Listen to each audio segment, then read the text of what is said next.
বাংলাদেশ এই মুহূর্তে এক ঐতিহাসিক সময় পার করছে। আমরা প্রত্যেকে, বাংলাদেশের প্রত্যেকটা মানুষ সেই ঐতিহাসিক সময়ের সাক্ষী। এক অভূতপূর্ব গণ অভ্যুত্থানের মাধ্যমে এই বাংলাদেশের আপামর জনতা, ছাত্র জনতা ফ্যাসিস্ট হাসিনাকে দেশ থেকে পালাতে বাধ্য করেছে। সেই জুলাই, উত্তাল জুলাইয়ে প্রত্যেকটা দিন বাংলাদেশের মানুষ ভয় ডরহীন ভাবে প্রতিদিন সামনে এগিয়ে গিয়েছে, একবারের জন্য পিছপা হয়নি।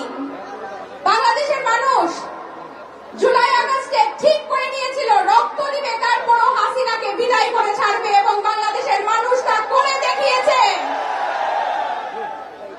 আজকে ফ্যাসিস্ট হাসিনা, গণহত্যাকারী হাসিনা, খুনি হাসিনাকে বিদায় করে আমরা সবাই বিজয় অর্জন করেছি। কিন্তু এখন আমাদের সামনে আরো কঠিন সময়, আমাদেরকে এই বিজয় ধরে রাখতে হবে।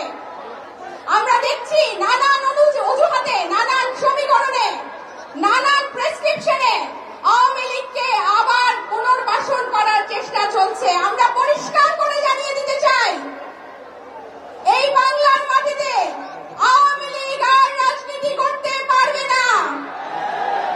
আমরা রক্ত দিয়েছি, আমরা রক্ত দিয়ে হাসিনাকে বিদায় করেছি। আমাদের শহীদ ভাই বোনের প্রতি, আমাদের অন্ধ পঙ্গু ভাই বোনের প্রতি আমাদের ওয়াদা, আওয়ামী লীগ এবং হাসিনার এই বাংলার মাটিতেই বিচার হবে, এবং বিচার না হওয়া পর্যন্ত আমরা এই রাজপথ ছাড়ব না, এটা আমাদের ওয়াদা। এবং আওয়ামী লীগের বিচার চাওয়ার জন্য, তাদের রাজনীতি নিষিদ্ধ করার জন্য আপনাকে রাজনীতি করতে হবে না, আপনি শুধু মানুষ হতে হবে। আপনি শুধু মানুষ হলে, আপনার মধ্যে মনুষ্যত্ব থাকলে এই মাটিতে, বাংলাদেশের মাটিতে আওয়ামী লীগ রাজনীতি করতে পারবে না। আমরা ভুলি নাই হাসিনা ক্ষমতা ছাড়ার জন্য কোলের শিশুকে গুলি করেছে। আমরা ভুলি নাই 6 বছরের বাচ্চা হাসিনাকে ক্ষমতায় রাখার জন্য জীবন দিয়েছে। আমরা ভুলি নাই অসংখ্য